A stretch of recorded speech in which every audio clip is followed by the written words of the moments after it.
Assalamualaikum warahmatullahi wabarakatuh. Welcome to my YouTube channel. Oke, perkenalkan nama saya Fitri Handayani. Saya dari Universitas Citra Buana Indonesia. Di sini saya berasal dari kelas K3.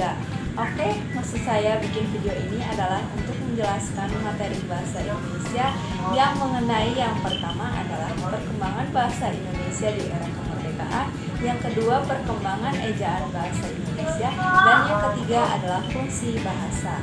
Oke, kita akan menjelaskan mengenai materi yang pertama, yaitu perkembangan bahasa Indonesia di era kemerdekaan. Bahasa Indonesia ditetapkan menjadi bahasa resmi tanggal 18 Agustus 1945 melalui Undang-Undang Dasar 1945 Pasal 36 Bab 15 yang berbunyi bahasa negara ialah bahasa Indonesia.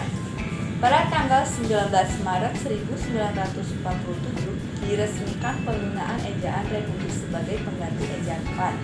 Peristiwa lain yang berkaitan dengan perkembangan bahasa Indonesia di era kemerdekaan sampai saat ini antara lain: yang pertama adalah Kongres Bahasa Indonesia II di Medan tanggal 28 Oktober sampai 2 November 1945.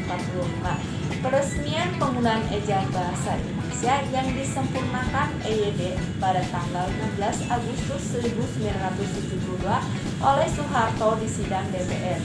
Oke, yang ketiga yaitu penetapan pedoman umum ejaan bahasa Indonesia yang disempurnakan pada tanggal 31 Agustus 1972 oleh Menteri Pendidikan dan Kebudayaan. Momentum ini dikenal dengan Wawasan Nusantara. Yang keempat yaitu Kongres Bahasa Indonesia III yang diselenggarakan di Jakarta pada tanggal 28 Oktober sampai 2 November 1978. Yang kelima yaitu Kongres Bahasa Indonesia IV di Jakarta tanggal 21 sampai 26 November 1983. Yang keenam yaitu Kongres Bahasa Indonesia V di Jakarta tanggal 28 sampai 3 November 1988.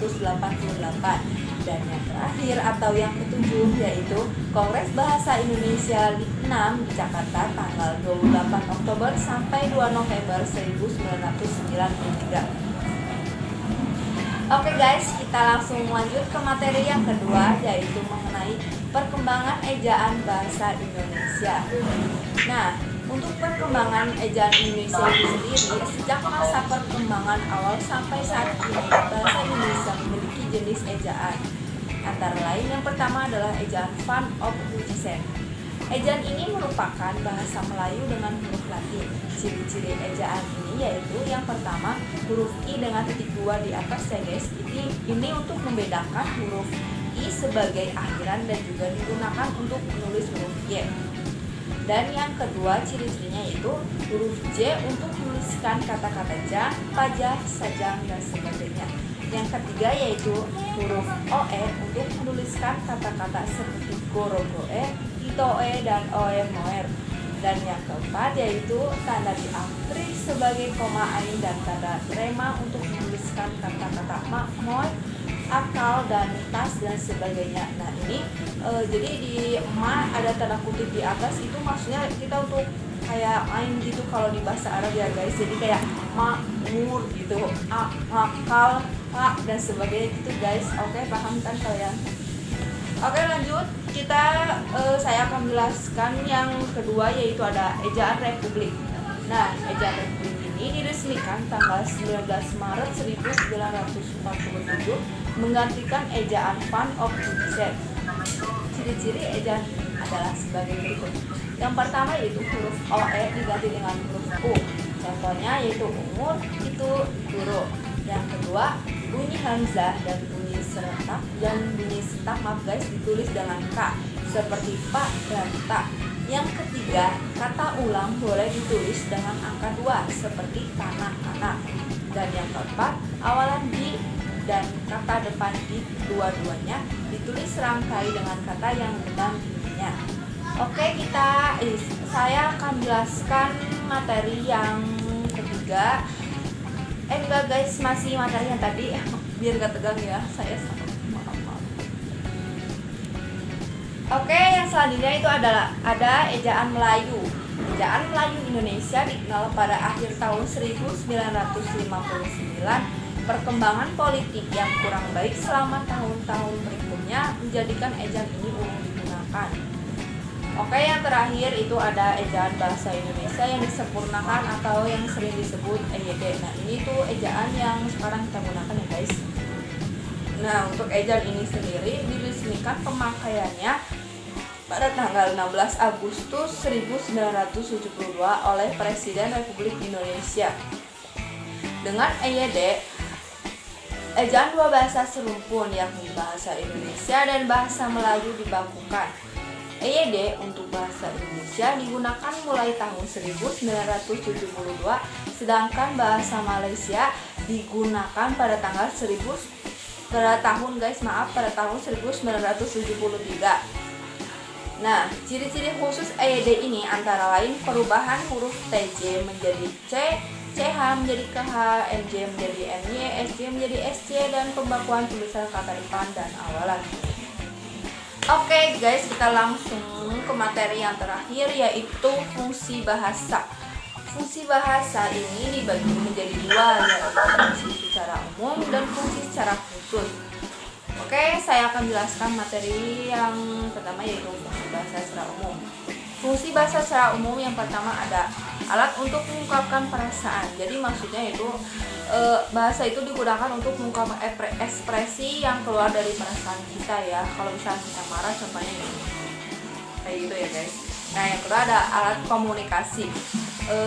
Kan kita itu berbicara dengan orang itu menggunakan komunikasi ya. Kalau misalnya kita berbicara dengan orang yang verbal, nah alat komunikasi ini dibagi menjadi dua, yaitu verbal dan non verbal.